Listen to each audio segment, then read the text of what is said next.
This is the story of a man named Stanley.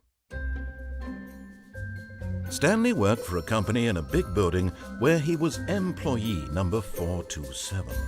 Employee number 427's job was simple. He sat at his desk in room 427 and he pushed buttons on a keyboard. Orders came to him through a monitor on his desk, telling him what buttons to push, how long to push them, and in what order. This is what employee 427 did every day of every month of every year. And although others might have considered it soul-rending, Stanley relished every moment that the orders came in, as though he had been made exactly for this job. And Stanley was happy. And then one day, something very peculiar happened. Something that would forever change Stanley. Something he would never quite forget. He had been at his desk for nearly an hour when he realized that not one single order had arrived on the monitor for him to follow. No one had showed up to give him instructions, call a meeting, or even say hi. Never in all his years at the company had this happened, this complete isolation. Something was very clearly wrong. Shocked, frozen solid, Stanley found himself unable to move for the longest time. But as he came to his wits and regained his senses, he got up from his desk and stepped out of his office. All of his co-workers were gone. What could it mean? Stanley decided to go to the meeting room. Perhaps he had simply missed a memo.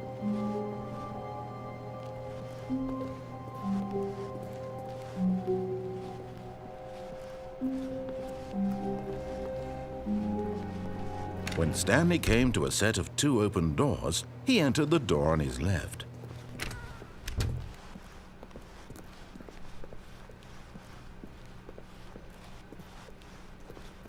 Yet there was not a single person here either. Feeling a wave of disbelief, Stanley decided to go up to his boss's office, hoping he might find an answer there.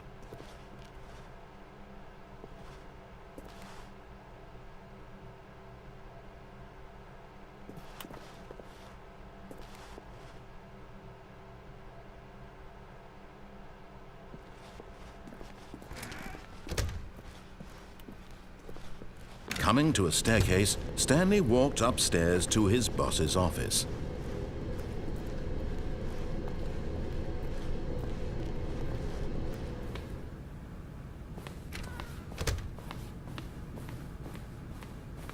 Stepping into his manager's office, Stanley was once again stunned to discover not an indication of any human life. What could it mean? Stanley wondered aloud to nobody. He began wildly tearing through papers on the boss's desk, pulling books off the shelf, looking behind paintings, desperate for clues to his situation. But his attention was caught by a keypad behind the boss's desk. What could its purpose be? In fact, this keypad guarded the terrible secret that lay buried below his feet. And so the boss had assigned it an extra secret PIN number, 2845. But of course, yet incredibly, by simply pushing random buttons on the keypad, Stanley happened to input the correct code by sheer luck. Amazing. He stepped into the newly opened passageway.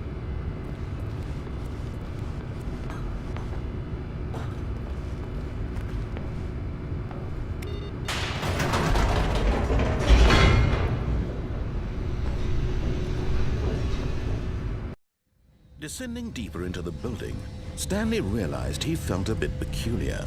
It was a stirring of emotion in his chest, as though he felt more free to think for himself, to question the nature of his job. Why did he feel this now, when for years it had never occurred to him? This question would not go unanswered for long.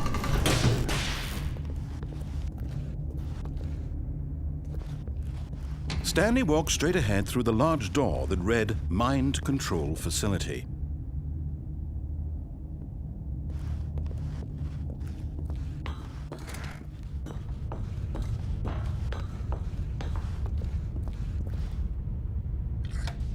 The lights rose on an enormous room packed with television screens. What horrible secret did this place hold? Stanley thought to himself. did he have the strength to find out?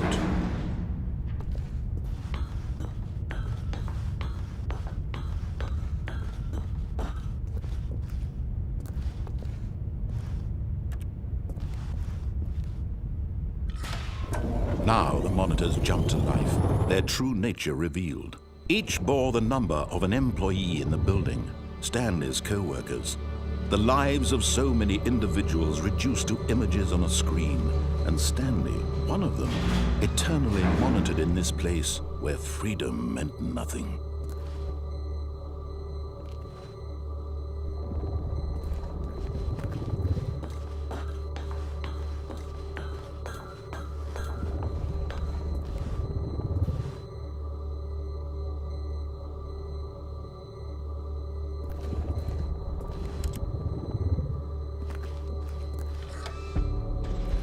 This mind control facility, it was too horrible to believe. It couldn't be true. Had Stanley really been under someone's control all this time?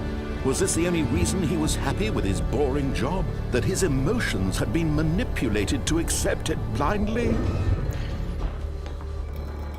No, he refused to believe it. He couldn't accept it. His own life in someone else's control? Never! It was unthinkable. Wasn't it? Was it even possible? Had he truly spent his entire life utterly blind to the world? But here was the proof. The heart of the operation. Controls labeled with emotions. Happy, or sad, or content. Walking, eating, working. All of it monitored and commanded from this very place. And as the cold reality of his past began to sink in, Stanley decided that this machinery would never again exert its terrible power over another human life, for he would dismantle the controls once and for all.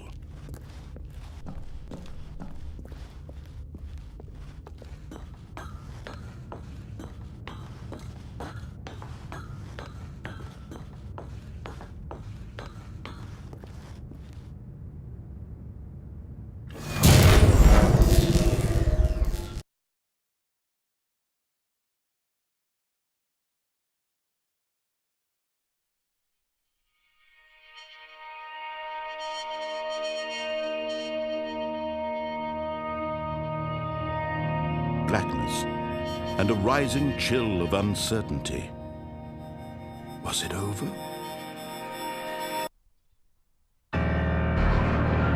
Yes!